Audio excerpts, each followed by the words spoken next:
Seorang investor kripto di Korea Selatan menderita kerugian jutaan dolar Amerika Serikat. Tetapi tidak sampai di situ saja. Dia malah ditangkap polisi. Lalu, Do Kwon dengan Terra 2.0-nya sekarang ini itu akan segera rilis di exchange meskipun ya kita tahu bahwa tidak sedikit yang kecewa dengan insiden Terra Luna kemarin. Apalagi sekarang ini kita sedang dalam masa downtrend untuk aset-aset Bitcoin maupun aset kripto secara umum. Welcome back to Black Cuan my friend. Pada kesempatan ini ada beberapa update ya tentang Bitcoin, Terra Luna New, Robert Kiyosaki, dan terakhir ada JP Morgan ya yang memberi sinyal positif terhadap Bitcoin. Baik teman-teman, yang pertama di sini itu adalah seorang investor dari Korea Selatan ya yang bernama Cancer. Dia mengatakan, saya rasanya seperti mau meninggal. Uang saya hilang 2,4 juta dolar itu dalam bentuk cryptocurrency tersapu habis gara-gara insiden Terra Luna kemarin. Lalu dia juga ini yang akhirnya ditangkap polisi teman-teman. Jadi kronologi dia akhirnya ditangkap polisi itu sebenarnya karena dia pergi ke rumahnya Do Kwon untuk menanyakan kepada Do Kwon secara langsung. Jadi dia menemukan alamatnya Do Kwon itu secara online, kemudian dia melakukan siaran live ya di channelnya dia, Afrika TV namanya di sana. Kemudian dia pergi ke rumahnya Do Kwon dan tidak mendapati Do Kwon, tetapi dia hanya menemui istrinya Do Kwon. Dan akhirnya dia ditangkap polisi karena peraturan di Korea Selatan itu menurut CNBC di sini itu adalah ketika pergi ke rumah orang lain dan mencoba berbicara dengan pemilik rumah itu dianggap sebagai ilegal, apalagi orang yang tidak dikenal, gitu kan? Nah, akhirnya yang terjadi adalah si Cancer ini ya, nama akun di Twitternya itu, dia itu ternyata seorang pegawai negeri sipil. Dan sekarang ini dia tidak hanya sekedar rugi saja dari Terra Lunanya, dia juga katanya akan kena pecat dari PNS gara-gara kasus ini teman-teman. Jadi dia nggak bisa balik lagi jadi pegawai negeri sipil di Korea sana. Dan menurut curhatannya dia ini sudah berinvestasi di kripto itu sejak 4 tahun yang lalu ya. Dan dia sudah mendapatkan banyak sekali returns. Tetapi semuanya katanya dia itu hilang di Terra Luna teman-teman. Nah sekarang ini dengan meluncurnya Terra 2.0, bagaimana ya nasib para investor? Dan masih ya tentang Terra Luna, sekarang ini untuk update terbarunya Terra Luna itu dia sudah mulai mendapatkan sinyal positif dari exchange ya. Seperti salah satunya di sini itu adalah Hitbit yang berencana untuk melist Terra 2.0 nanti di tanggal 27 ya. Meskipun yang Terra Classic itu sudah mereka delist sebelumnya. Dan ada juga ya exchange lain di sini yang juga ikut, ini Bitfinex ya. Sekarang ini mensupport launch of Luna 2.0 Rebirth Terra Network Migration on May 27. Jadi Bitfinex ini sudah mendukung ya untuk peluncurannya Luna 2.0 nanti. Untuk detailnya teman-teman bisa berselancar saja langsung ke Twitternya Terra Luna ya di sini. Kemudian update selanjutnya dari Terra Luna itu adalah Terra Snapshot expected this week. Here is how Luna will be distributed. Jadi teman-teman, Terra Snapshot kemungkinan ini minggu ini ya, begini cara Luna baru itu akan didistribusikan di blockchain yang baru dan akan ada lebih dari 116 juta menurut developer mereka ya. Jadi, Revival Plan itu ya sekarang bergerak maju setelah kesimpulan pada hari Rabu dari voting di antara validator jaringan itu dengan tingkat persetujuan 65%. Investor yang memegang lebih dari 1000 token Luna itu sebelum UST itu kemarin meledak ya, akan menerima token baru secara berkala untuk mencegah penjualan langsung. Lebih dari 30% token itu mereka akan dibuka kuncinya pada awalnya dan 70% sisanya itu akan dirilis selama 2 tahun. Token baru akan dibagikan setelah 6 bulan kepada holders tersebut. Dompet dengan lebih dari 1 juta Luna atau UST sebelum dipegging UST dari dolar Amerika Serikat itu harus menunggu lebih dari setahun sebelum menerima token apapun dengan periode vesting 4 tahun sesudahnya. Ini menurut rencana kebangkitan atau rencana revival-nya. Dan ini juga untuk mencegah paus-paus itu ngedam harga ketika mereka dikembalikan koinnya. Dan snapshot ini yang berarti rekamannya keadaan blockchain pada titik waktu tertentu akan memungkinkan Terra untuk mengirimkan token Luna yang baru itu, yang baru diterbitkan itu ya, kepada pemegang Luna yang lama atau holders Luna lama. Secara teori ya, ini akan memungkinkan pemegang lama untuk mendapatkan kembali sebagian dari nilai investasi mereka yang hilang sambil mendorong penggunaan blockchain yang baru, teman-teman. Sekarang, bagaimana menurut kalian mengenai Terra Luna ini dengan Terra 2.0-nya? Silakan menulis di komentar ya, saya ingin mendengar pendapat kalian mengenai peluncuran Terra Luna 2.0 ini. Jawaban yang jujur ya teman-teman. Sekarang kita ke Bitcoin teman-teman. Untuk sekarang ini harga Bitcoin itu masih kayak setrikaan, maju mundur, diam aja dia di situ di 29.700, 29.400, 300, naik lagi ke 30.000, kayak begitu-gitu saja. Dengan kondisi Bitcoin yang seperti ini, ada hal yang menarik ya dari Robert Kiyosaki. Di sini dia katakan, Robert Kiyosaki memperkirakan ya, bottom BTC itu ada di 9K atau $9.000. Kemudian dia juga mereveals why he remains bullish. Kemudian dia katakan, dia ini masih bullish di Bitcoin ini.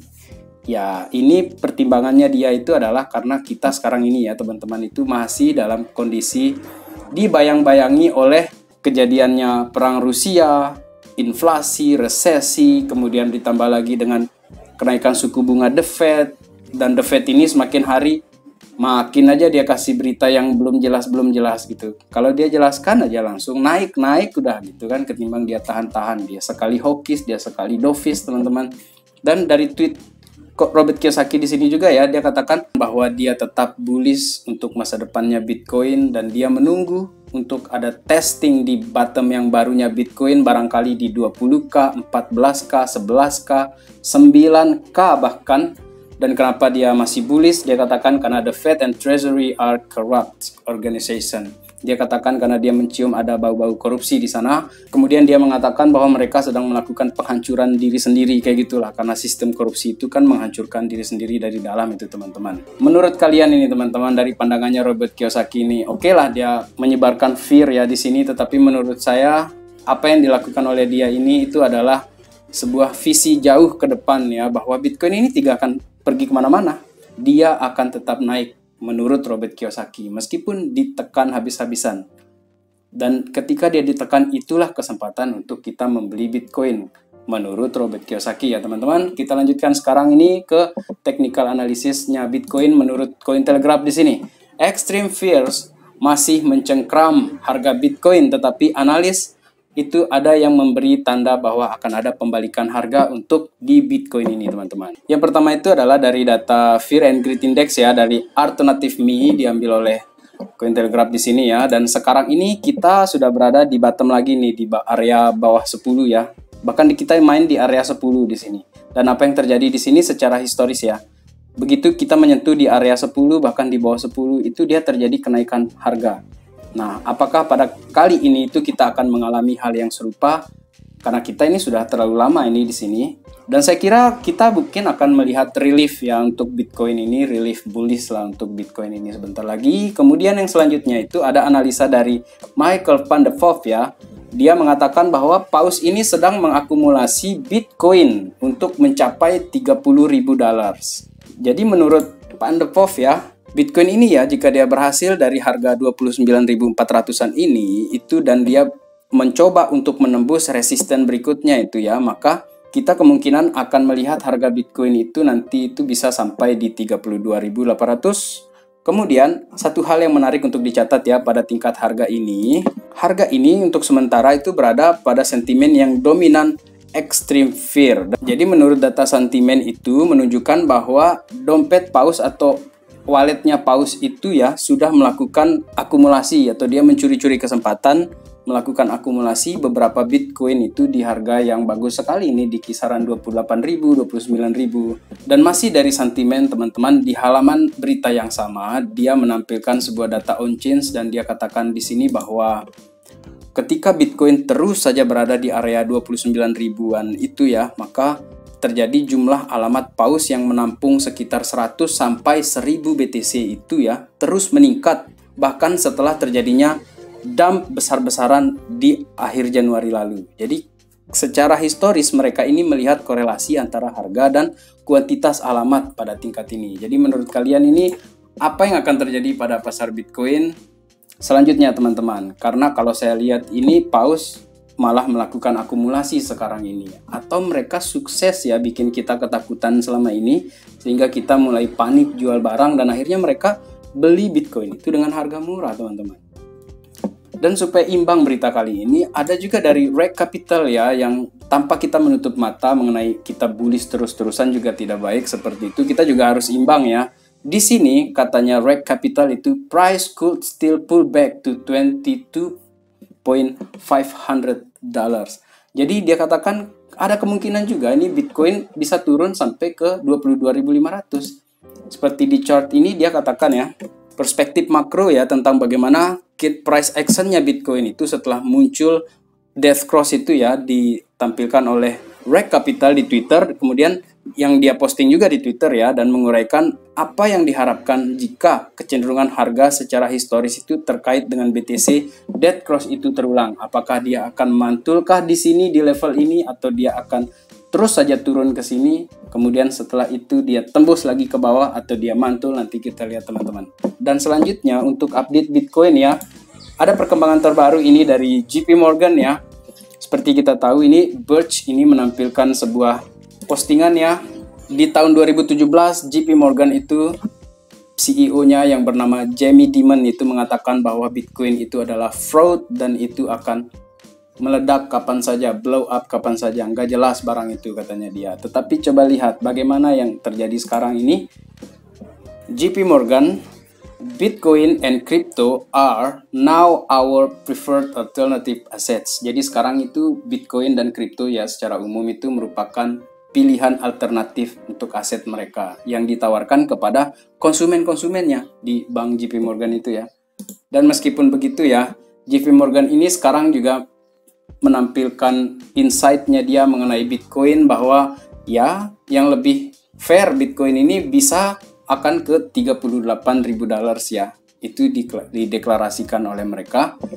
Dan meskipun ya kita tahu bahwa JP Morgan ini sama seperti yang terjadi di Warren Buffett ya. Meskipun Warren Buffett tidak setuju dengan kripto, tidak suka dengan kripto, tetapi bank-bank yang di bawahnya dia itu sekarang juga sudah banyak yang masuk ke kripto. Nah, di sini juga si Jamie Dimon itu juga masih saja antipati dengan kripto, tetapi banknya atau manajemen di bawahnya dia itu sekarang sudah mengambil langkah untuk menjadikan Bitcoin dan aset-aset kripto lainnya itu sebagai penawaran untuk konsumen bank mereka. Jadi secara umum ya saya masih sangat bullish untuk Bitcoin ataupun kripto lainnya ya. Ini pandangan pribadi saya teman-teman, karena menurut saya kedepannya Bitcoin ini itu masih akan bisa survive ya teman-teman. Dan pada hari ini terima kasih ya telah menonton video ini. Dan jangan lupa subscribe ataupun komen ya di video Black Cuan ini. Salam Black Cuan. Peace my friend.